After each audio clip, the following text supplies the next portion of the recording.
everyone, I'm Merges Asmitante from BSN 1A17. I'm a student nurse of Southwestern University of Finma. So for today, I'm going to perform a return demonstration on the assessment of the head, the neck, the eyes, ears, nose, and the mouth. So prior to performing of the procedure, I'm going to perform proper hand hygiene and don of PPE if necessary. After that, we can now proceed with the assessment. So good day, I'm Johns and I am your student nurse for today. So can you please state your name?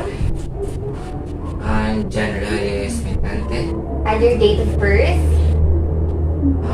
May 4, 2004. Okay, thank you. So that would be the first step. You have to identify your patient to ensure that you have the correct patient in front of you.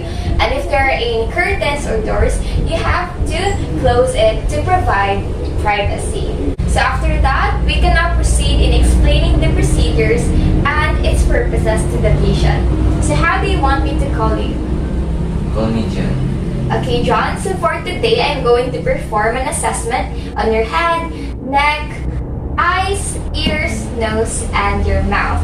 This is to ensure that everything is normal, and if there are any abnormalities, I'm going to take note of it in order to prevent for any further complications. So how are you, John? Okay. Okay, so did you notice any noticeable changes in your face, head, and neck? No. Okay, so do you feel any discomfort? No, I'm comfortable. Okay, so do you have any questions before we begin? Nothing. Okay, but if you do have, you can just ask me throughout the assessment. Okay. After that, we are now going to assess the head and face of our patient. So in assessing the head and the face, we are going to do inspection. So what are we going to inspect first? We are going to inspect first on the any signs of skin discoloration, for asymmetry, skin lesions, and take note also on the distribution of the facial hair. So let's now begin. So as I assess the face of my patient, the color is normal. There are no presence of skin discoloration like cyanosis, jaundice, pallor, and erythema, which is good. And also, the facial feature is symmetrical, which is normal also. And there are no presence of excessive facial hair, which is normal. And after that, I'm going to take note also on the facial expression of my patient. So can you please raise your eyebrows? Okay, can you please smile? Frown? Okay, very good. So you have to take note also if there is drooping on the face because this may indicate Bell's palsy or stroke. So you have to take note of that. So now I'm going to assess the size and symmetry of the head of my patient. So as I inspect, the head is rounded and has a smooth skull contour, which is normal. So now I'm going to palpate the head of my patient. Okay, so what am I trying to palpate here? I'm trying to palpate for any lumps and depression on the skull. Okay.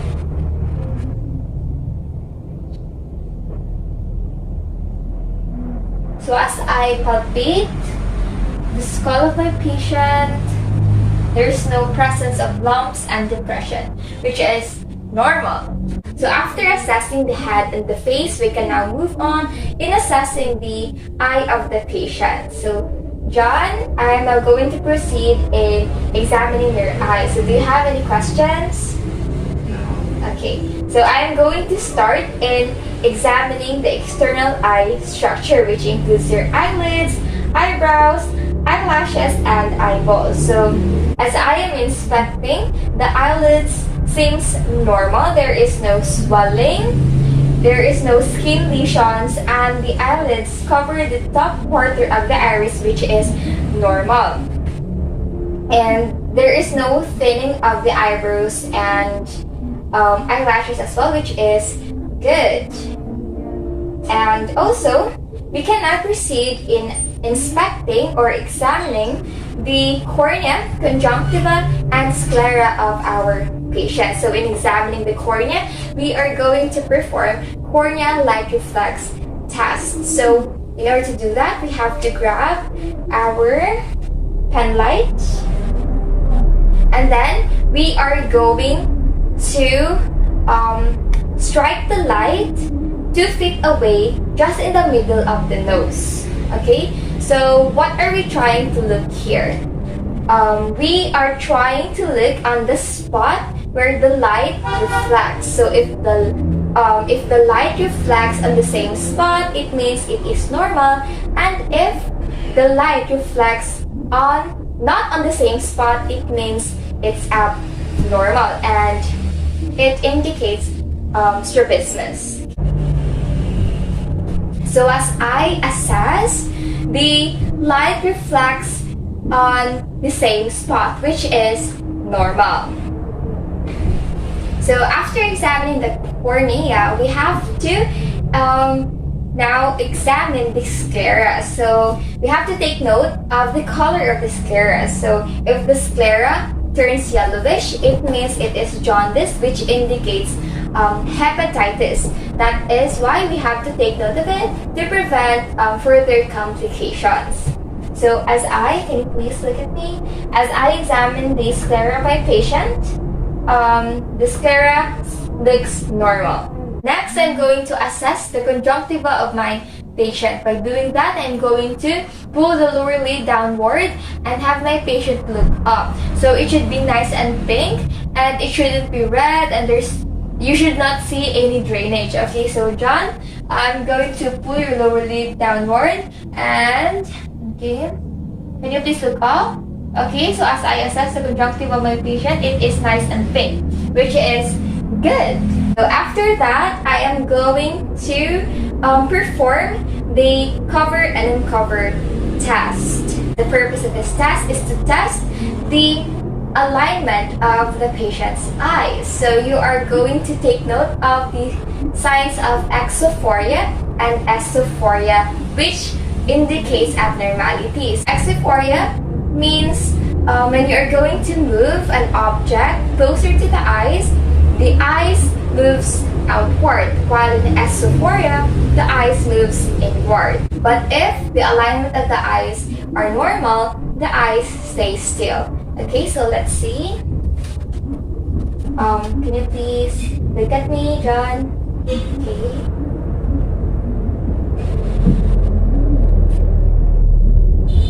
Okay, good. So as I assess, there are no signs of exophoria and esophoria, which is normal. So now I'm going to assess the pupil of my patient. So in assessing the pupil, I have to follow the Perla pattern. So the pupil should be equal, round, reactive, light reacting, and accommodation. So John, can you please look at me? Okay, so as I assess the pupil of my patient, it's round, it's equal. And now I'm going to test if the pupil of my patient is reactive and light reacting. By doing that, I'm going to turn off the lights and have my patient stare off at a distance to dilate those eyes.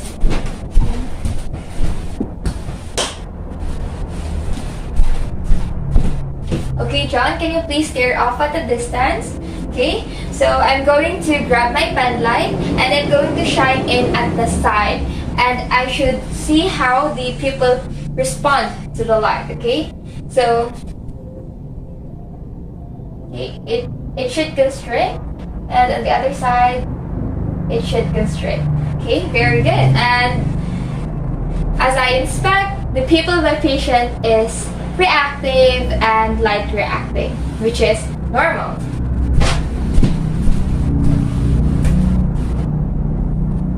So now I'm going to inspect the pupillary convergence and accommodation reflex.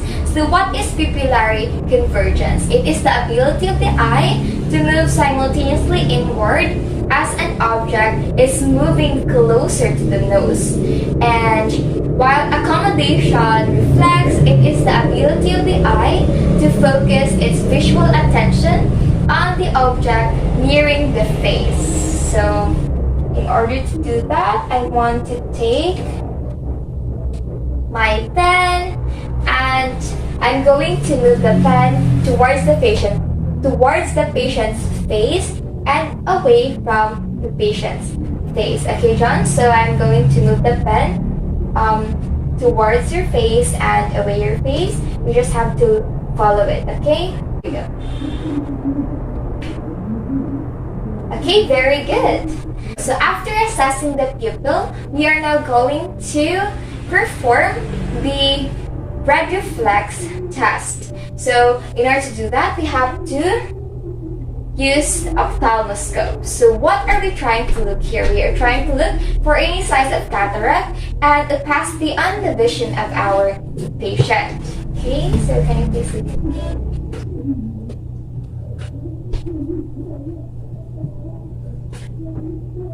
So if the red light reflects on both eyes of our patient, it means it is normal. But if the red light reflects only on one eye of the patient and on the other eye, it seems whitish or bluish. This indicates presence of cataract, so you have to take note of that. But as I assess the patient's eyes, it is normal. There are no signs of cataract. And now let's proceed in assessing the visual acuity of my patient. Okay, John, so can you please read the smallest letter using your both eyes? F, B, B, L, D, C, E, O. Okay, so can you please cover your eyes like this? Your left eye. Okay, your left eye. F, D, B, L, D, C, E, O. And can you please cover your right eye? F, D, B, L, D, C, E, O. Okay, very good. It seems like the vision of my patient is 20/20, which is very good. After that, I am now going to assess the 6 cardinal positions of gaze. So, John, you're going to follow my finger, okay?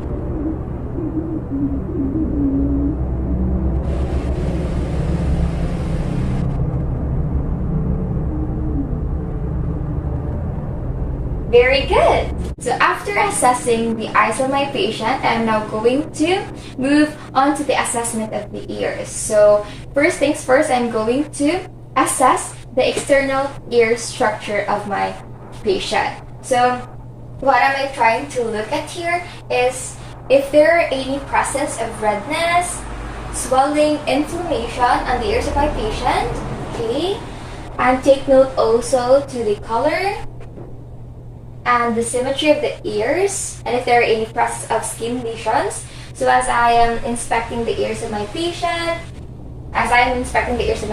there's no skin discoloration, no skin lesions, and the ears are symmetrical, and there is no presence of redness, swelling, and inflammation. So that is normal. So after that one, I'm going to palpate the external ear of my patient and the mastoid process. So I am going to, Sir John, I'm going to palpate your ear. Is that okay with you? Okay, ma'am. Okay, so what are you trying to look at here is you're trying to feel for any swelling, okay, for any tenderness. Do you feel any pain? No. Okay, so I'm going to move on the mastoid process. Okay, so do you feel any pain? No. Also take note if there are any presence of masses. So as I am palpating it, there's no presence of masses, which is normal. And then after that one, I'm going to assess the inner ear structure of my patient using the otoscope. So in assessing the ear of my patient, since he is already adult, I'm going to pull the pinna up and then backward. But if your patient is a child, you have to pull the pinna down and backward, okay? I'm going to pull the pinna up and backward. And then I'm going to use the otoscope in assessing the internal ear structure of my patient. So what are we trying to look here? So we are trying to look for any foreign bodies in the ear of our patient, and if there is excessive cerumen in the ears which may cause obstruction in the ear canal. Okay, so as I can see, as I inspect the patient's ear, there's no presence of excessive cerumen, and there's no presence also of foreign bodies, which is normal. Okay, so the last assessment in assessing the ears is the hearing test. Okay, so John, I am going to stand 2 feet away, and I'm going to whisper a word, and you're going to repeat it. Okay? Okay. Okay, so I'll be doing it to the opposite side also. So can you please cover your left ear? Okay. Ice cream. Can you please repeat what I said? Ice cream. Okay, very good. Can you please move to the other side of the chair? Okay. And can you please cover your right ear? Crush. Crush. Okay, very good. So can you please go back to your seat? Okay. So it seems like the ears of my patient is normal. But if there are any problems in hearing, you have to perform the Weber or Rene's test. Okay, so now that I'm done in assessing the ears of my patient, I'm now going to assess the nose. Before doing that, we are going to put on our gloves. Okay, so first things first, we're going to assess the external nose structure of the patient. So as I assess the patient's nose, there's no skin discoloration, no lesions, and the nose is symmetrical. So that is normal. So now I'm going to palpate the external nose of my patient and also palpate the frontal cynosis going to the maxillary cynosis. Okay, so John, I'm going to put my hands on your face. Would that be okay? Alright. Okay. So what are you trying to look here? You are trying to look for any tenderness, for any swelling. Okay, so do you feel any pain? Okay, so now I'm going to move on the frontal cynosis. Okay, do you feel any pain? Okay, and I'm going to move on the maxillary cynosis. Do you feel any pain? Okay, very good. There is no swelling also. Yes, there's no also swelling. Okay, so that is normal. Okay, so now I'm going to occlude one nostril of my patient and have him breathe in and breathe out. Okay, so I'm going to occlude your one nostril. So can you please breathe in, breathe out? Do you have difficulty breathing? No. Okay, and breathe in, breathe out. Do you have difficulty in breathing?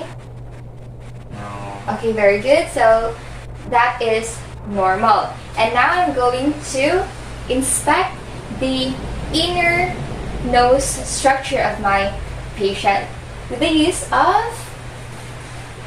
an otoscope with nasal speculum attachment. So can you please tilt your head back? Okay. So what are you trying to inspect here? You are trying to inspect for any redness, abnormal growth on the nose of the patient, and also for any foreign bodies in the nose of our patient. So as I inspect the inner nose of my patient, there is no presence of abnormalities, and that is good. That's normal. After assessing the nose of my patient, and I'm going to move on to the examination of the mouth. So first things first, I'm going to palpate the temporomandibular joint, which is located here. Can you please open your mouth? Can you please close your mouth? Okay, very good. And now I'm going to assess the lips of my patient. Okay, so as I inspect, the lips of my patient is uniform in pink color. Okay, I'm going to palpate it. Is that okay with you? Okay. Okay. So it is soft, moist, and it is smooth. It is also symmetrical. And John, can you please port your lips? Okay, very good. I'm now going to move on to the oral mucosa. Okay, I'm going to.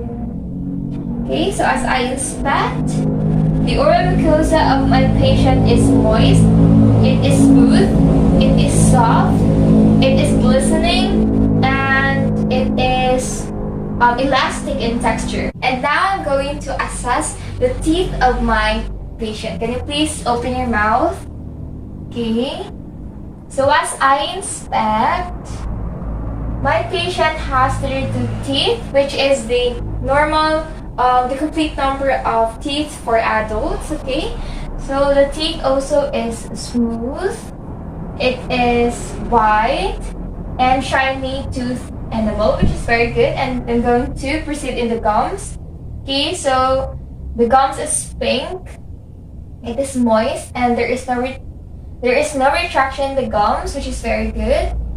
Okay, and also I'm going to check the palates of my patient. Okay, the soft palate looks light pink and the hard palate looks lighter pink, which is very good. And now I'm going to proceed in examining the tongue of my patient. Okay, so can you please take out your tongue? Okay, so the tongue looks pink. It is central in position, which is very good. Okay, so I'm going to test if the tongue can move freely. Okay, John, I'm going to put this in your tongue and then you're going to move on the right and left side, okay? Okay, to the right, to the left. Okay, so as I assess, the patient can move freely his tongue, which is very good. Now I'm going to proceed in the uvula of my patient. Could you please say ah? Ah. Okay, so as I assess, the uvula of my patient is in the midline and it rises during vocalization, which is very good. Next thing is I'm going to palpate the tongue for any muscle tone and tenderness. But since my patient is uncomfortable for that, hence I will not perform it. But I have to remind you that you have to palpate the tongue of my patient to check for the muscle tone and tenderness. After that, I'm going to remove the gloves. Okay.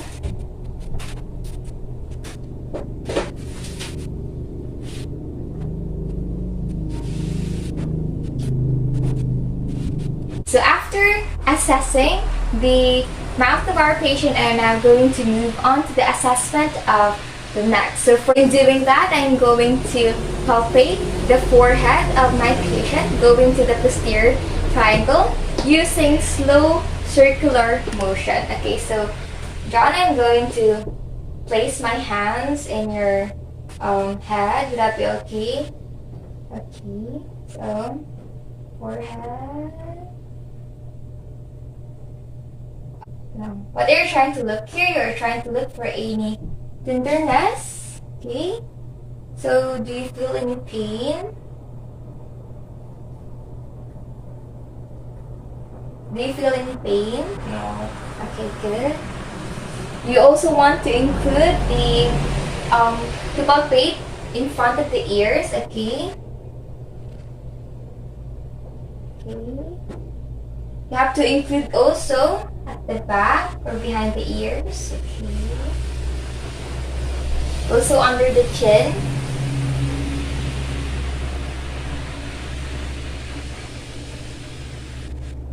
Palpate also the anterior triangle of the anterior cervical lymph nodes. Okay.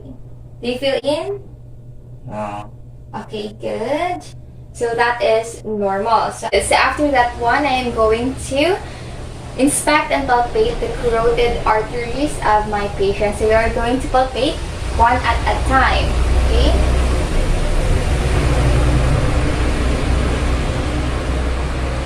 Okay.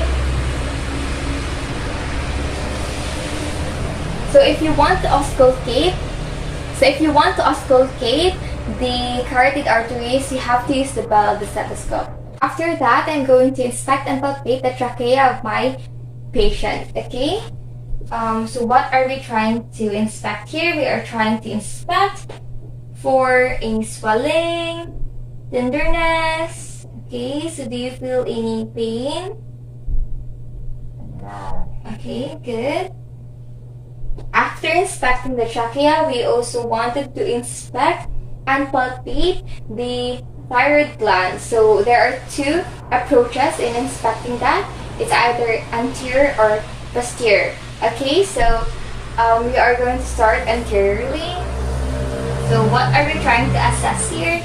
We are trying to assess for any swelling, enlargement of the thyroid gland, for any pain.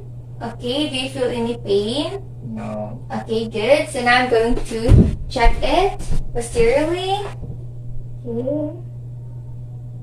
Do you feel any pain? Okay, very good.